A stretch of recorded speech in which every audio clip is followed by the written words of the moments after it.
ईख में मिठास सब जगह होता है, लेकिन जो स्वाद मिश्री में आता है, खाड़ में आता है मिठास, वो ईख में थोड़े है। जैसे आम का वृक्ष है, तो जो स्वाद आम के फल में है वो पेड़ में नहीं है।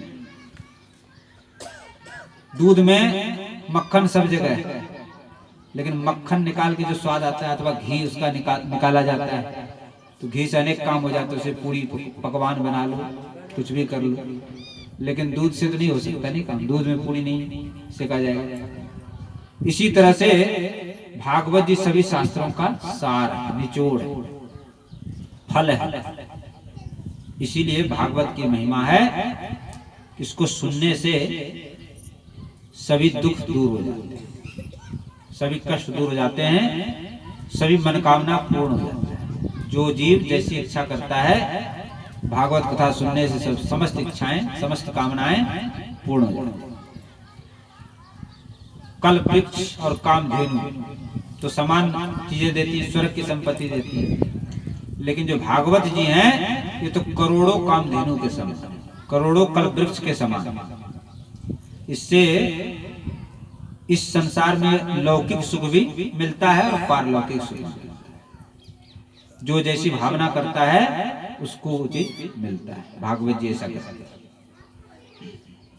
लेकिन विश्वास करना पड़ेगा। बिना विश्वास के कुछ भी नहीं होता है। यदि विश्वास करके आप भागवत की कथा सुनेंगे तो उससे बड़ा लाभ। तो नारद मुनि ने कहा कि कहां पर जो है भागवती कथा सुनाई जाए। ऊपर महाराज बद्रिकाश्रम में ठंडी बहुत पड़ती है, तो वहां पे श्रोता लोग नहीं पहुंच पाएंगे, तो फिर कहां कथा की जाए? बोले गंगा जी किनारे हरिद्वार में कथा करें। तो हम लोग भी हरिद्वार में ही बैठे हैं, समझो। यहाँ भी पास में जल बह रहा है और ठंडी ठंडी हवा भी चल रही है, तो हम लोग हरिद्वार में हैं। तो हरिद्वार में क्या सुविधा है महाराज कि सुंदर सुंदर फल के वृक्ष लगे हुए और बालू बिछी हुई है, उसमें सब लोग बैठे हैं आराम से, और सुंदर सुंदर फल खाओ, छायादार पेड़ है उसके नीचे आराम करो और गंगा जी का जल पियो। ये व्यवस्था है कथा। आज की तरह पंडाल में और वो टेंट वेंट नहीं,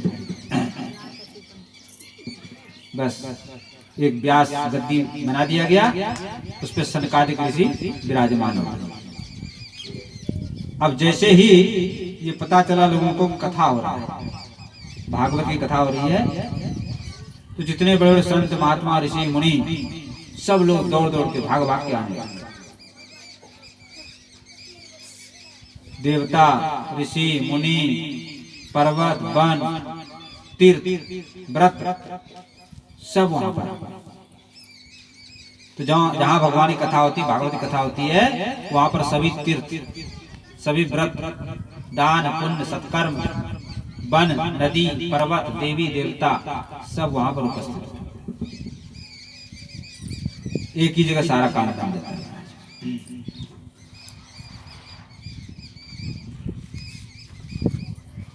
गंगा, जमुना, सरस्वती, कावेरी, जितनी भी नदियां हैं वो सब वहां पर आ जाते हैं। श्री सूरदास जी महाराज कह रहे हैं, हरि हरि हरि हरि सुमिरण करो, हरि चरणार बिंद उर धरो। हरि हरि हरि हरि सुमिरण करो, हरि चरणार बिंद उर धरो। हरि की कथा होते है जहाँ, गंगा हो चली आवे तहाँ। हरि की कथा होते है जहाँ, गंगा हो चली आवे तहाँ। यमुना सिंधु सरस्वती आवे, गोदावरी विलंबन लावे। यमुना सिंधु सरस्वती आवे, गोदावरी विलंबन लावे। सब तीर्थन को वासो तहाँ, सुर हरि कथा होते हैं जहाँ, सब तीर्थन को बासो तहाँ, सुर हरि कथा होते हैं जहाँ। जहाँ पर भगवान की कथा होती है वहां पर सभी तीर्थ, गंगा जमुना सरस्वती सभी वहां पर आ जाते हैं।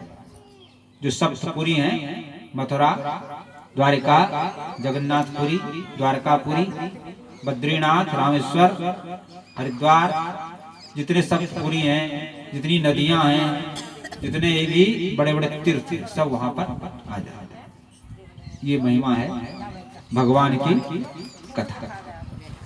कोई व्यक्ति कह रहे थे कि जो है गिरिराज में क्यों नहीं रहते, गिरिराज धाम है वहां छोड़ के कुबेर में यहाँ बैठे हुए।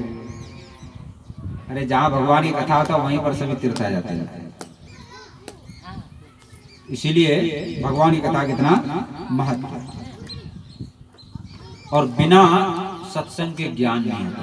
तो जब तक आप सत्संग नहीं करोगे ना, ज्ञान नहीं होगा। बिनु सत्संग विवेक न होई, राम कृपा बिनु सुलभ न सोई। बिना सत्संग के ज्ञान नहीं होगा, ज्ञान वैराग नहीं जगेगा जब तक आप सत्संग नहीं करेंगे। और बिना भगवान की कृपा को सुलभ नहीं होता, मिलता नहीं। आवत यही शर अति कठिनाई, राम कृपा बिनु आई न जाए। ये जो सरोवर है ना, इसमें हंस लोग ही आ पाते हैं, कौवा वगैरह नहीं आते यहाँ पर। तो जो हंस लोग हैं वही मानसरोवर में पहुंचते हैं। तो आप लोग हंस हैं, इसलिए यहाँ पर मानसरोवर में आ गए। हंस लोग ही, ये जो सत्संग रूपी मानसरोवर है, इसमें हंस लोग पहुंचते हैं। कौवा ये सब जो छोटे मोटे पक्षी वो नहीं पहुंचते। और बिना भगवान की कृपा के यहाँ आना कठिन है। तो सत्संग की, भगवान की कथा की बड़ी महिमा है।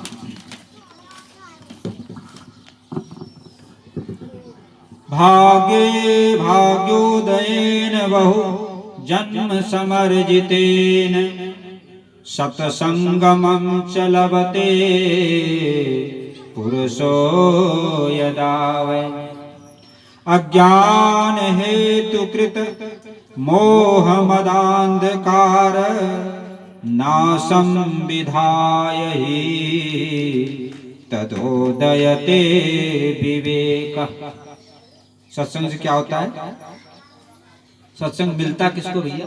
जब अनेक जन्मों के पुण्य जमा हो जाते हैं उसको ही सत्संग मिलता है। हर कोई सत्संग नहीं मिलता है। आपके कुमेर में कितने लोग होंगे? हजारों, लेकिन सत्संग में कितने बैठे हैं?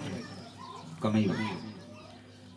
तो अनेक जन्मों का जब पुण्य उदय होता है जब ही सत्संग मिलता है। आप लोग बड़े पुण्यात्मा हैं, जब ही सत्संग में आए। और सत्संग से क्या लाभ होता है महाराज?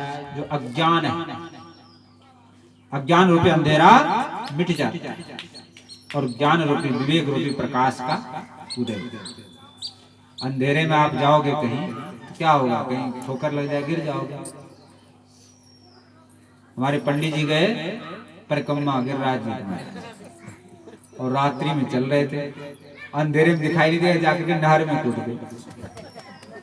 ये तो भगवान की कृपा थी, पानी इसमें घोटू घोटू था,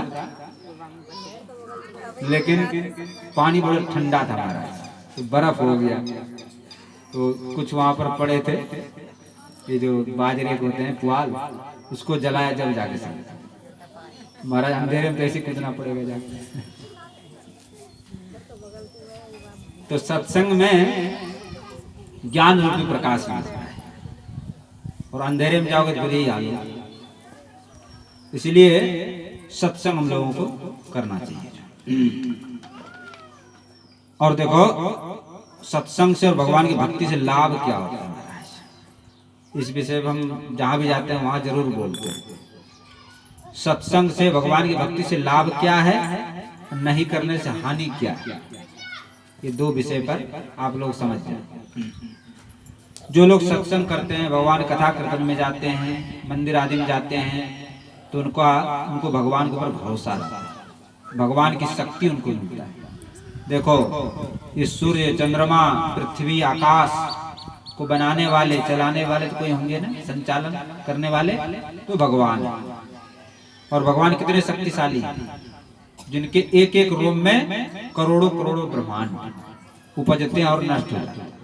रोम रोम लागे कोट कोट ब्रह्मांड, एक एक रोम में करोड़ों करोड़ों ब्रह्मांड। और ब्रह्मांड किसको कहते हैं पता है आप लोग? जो हमारे पृथ्वी से नीचे 7 लोक हैं और पृथ्वी से ऊपर 7 लोक, ये 14 लोकों को मिलाकर के एक ब्रह्मांड बनता है। ऐसे करोड़ों ब्रह्मांड भगवान के एक रोम में। तो बताओ भगवान कितने शक्तिशाली होंगे। उन भगवान की भक्ति करने से ही जीव को शक्ति मिलती है, उसी शक्ति से सारा काम करता है। इसीलिए भगवान की भक्ति अवश्य ही करनी चाहिए। बल मिलता है, बुद्धि मिलता है, सब कुछ मिलता है। और जो लोग नहीं करेंगे भक्ति, फिर वो गलत कामों को करेंगे, जुआ खेलेंगे, शराब पिएंगे, ताश खेलेंगे, सुल्फा, गांजा, भांग, जो दुर्व्यसन है उस काम को लोग करेंगे। आजकल यही तो हो रहा है कि लोग भक्ति भजन करते नहीं है, सत्संग कथा सुनते नहीं है, इसीलिए भ्रष्टाचार फैलता चला जा रहा है, गलत कामों की भरमार होती चली जा रही है।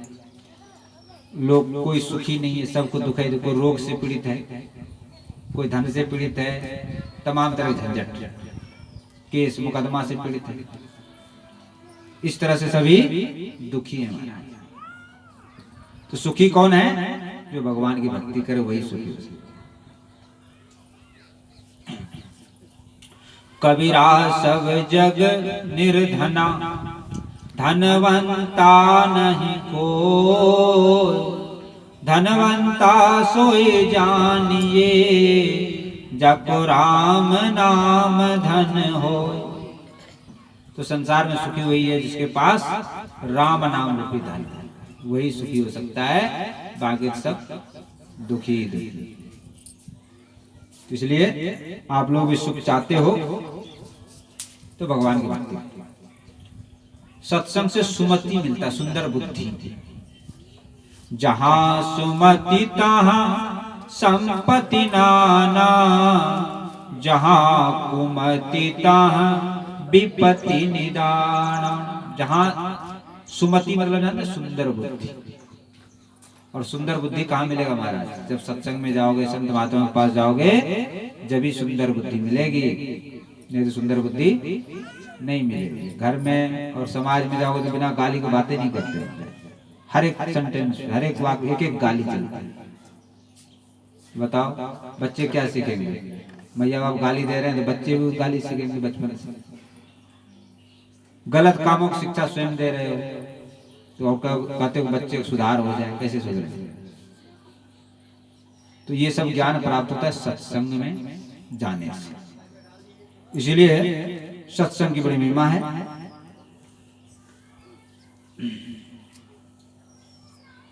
सनकादिक मुनि भागवत की महिमा सुनाने लगे कि हे नारद जी, भागवत की बड़ी महिमा है।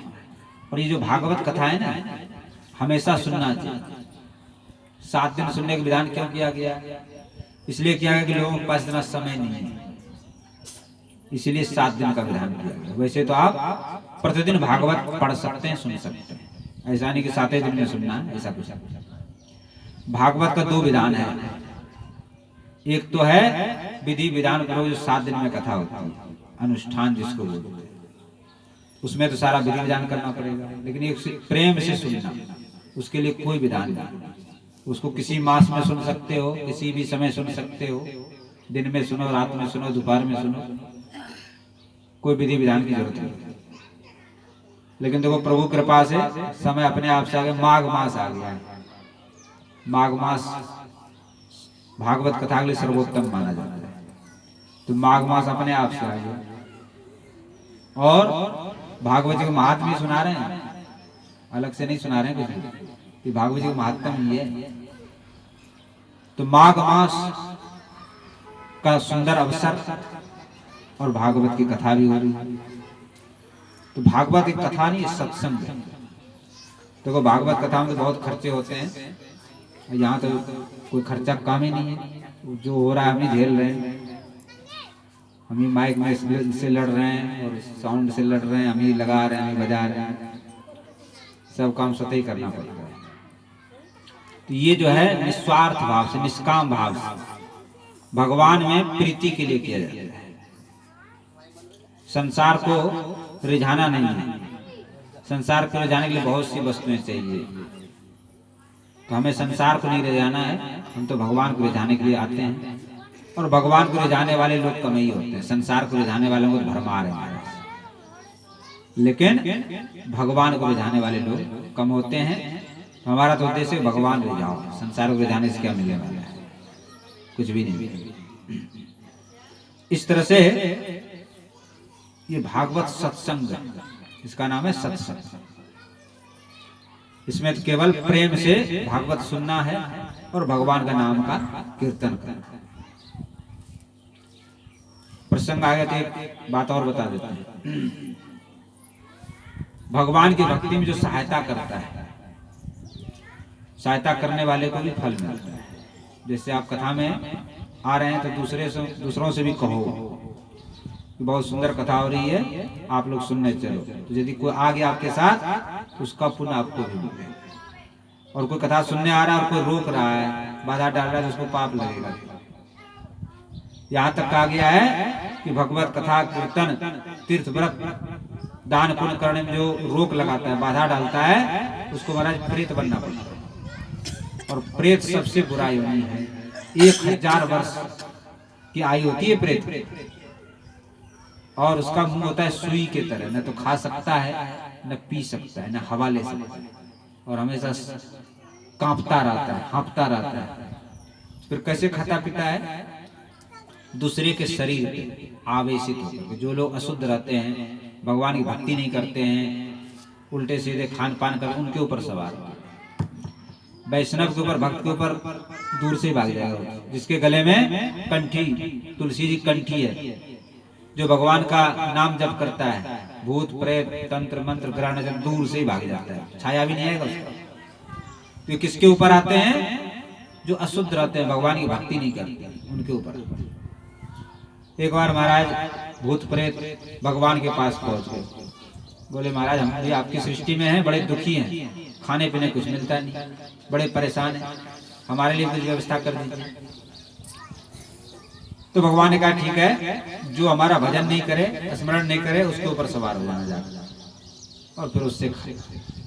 भूत पुकारे राम से हमको भी कुछ दो,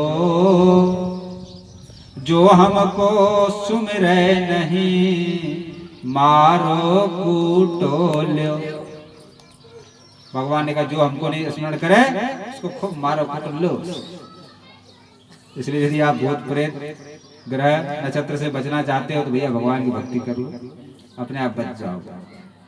लेकिन जीव का दुर्भाग्य है कि भगवान की भक्ति नहीं करेंगे, वहां पहुंचेंगे उसके पास जो तंत्र मंत्र झाड़ फूक करते हैं ना, और वो उसी धंधे के लिए बैठे हैं, तो पूरा निचोड़ लेते हैं।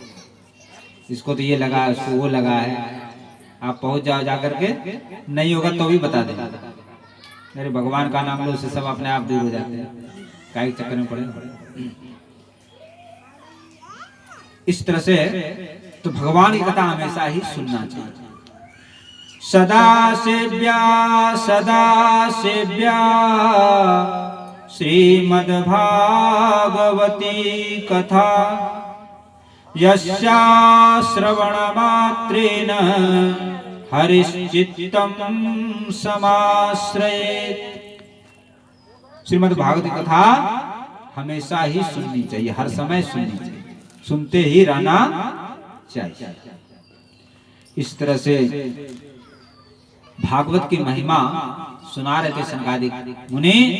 उसी समय एक महाराज सुंदर धनी वहां पर आने लगे कीर्तन की। क्या कीर्तन हो रहा है? श्री कृष्ण गोविंद हरे मुरारे, हे नारायण वासुदेवा। श्री कृष्ण गोविंद हरे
हे नाथ नारायण वासुदेवा, हे नाथ नारायण वासुदेवा, हे नाथ नारायण वासुदेवा, हे नाथ नारायण वासुदेवा।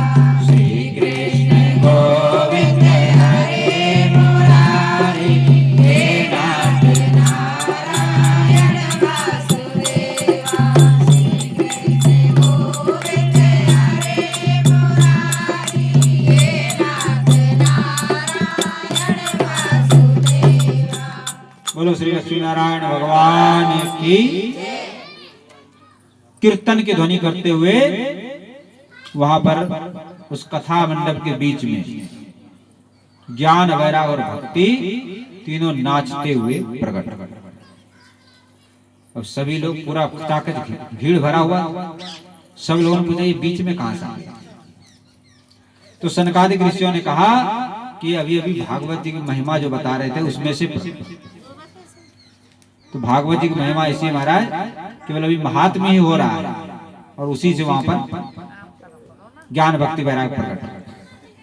तो भागवत की ऐसी महिमा है कि ज्ञान, भक्ति, वैराग तीनों प्रकट नृत्य करने लगे। तो भक्ति ने पूछा, भक्ति महारानी हम लोग कहां पर रहे, हम लोग भी कथा सुनने आए। तो सनकादिक मुनियों ने कहा आप भक्तों के हृदय में निवास। तो भक्ति महारानी जो है भक्तों के हृदय में निवास, और 7 दिनों तक सुंदर भागवती कथा सनकादिक मुनि ने कहा। और जैसे ही 7वें दिन भागवती कथा समाप्त हुई, वहां पर सुखदेव मुनि प्रकट। बोलो सुखदेव जी महाराज की। सुखदेव जी प्रकट हो गए और सुखदेव जी जो है भागवत की महिमा को बखान करते। निगम कल्पतरुर गलितम फलम सुख मुखादमृत द्रव संयुतम पिबत भागवतम रसमालयम मुहुरहो रसिका भुवि भावुका। ये जो भागवत जी हैं ये वेद रूपी कल्प वृक्ष का पका हुआ फल है। इसमें ऐसा फल है, इसमें गुठली नहीं है, छिलका नहीं, केवल रस ही रस।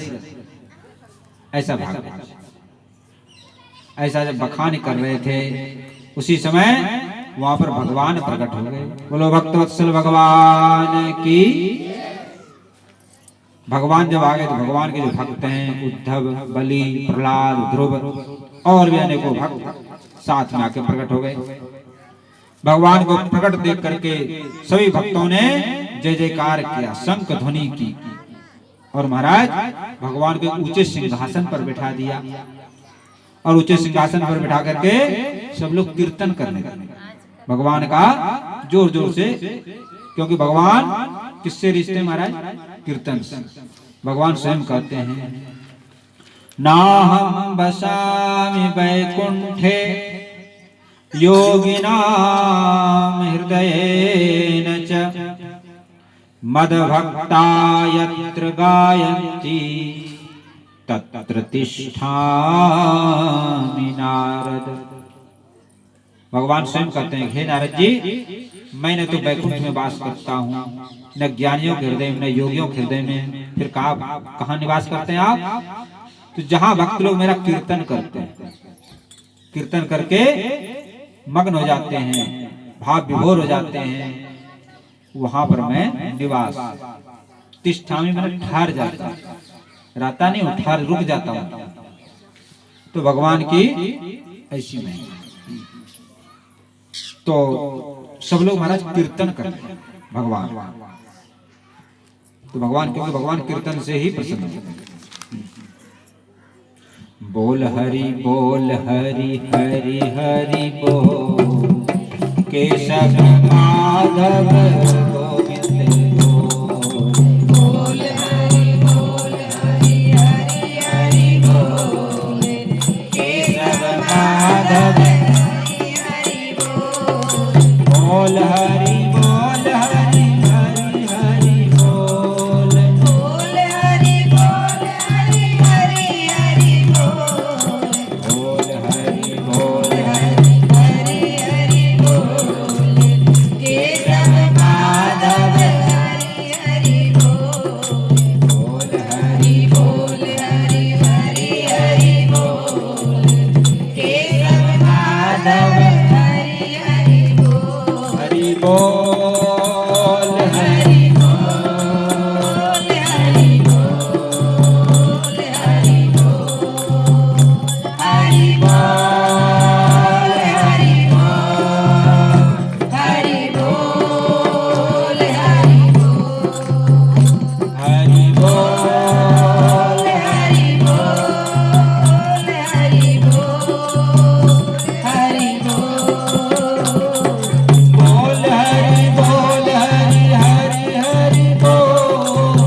बोलो भक्तवत्सल भगवान की।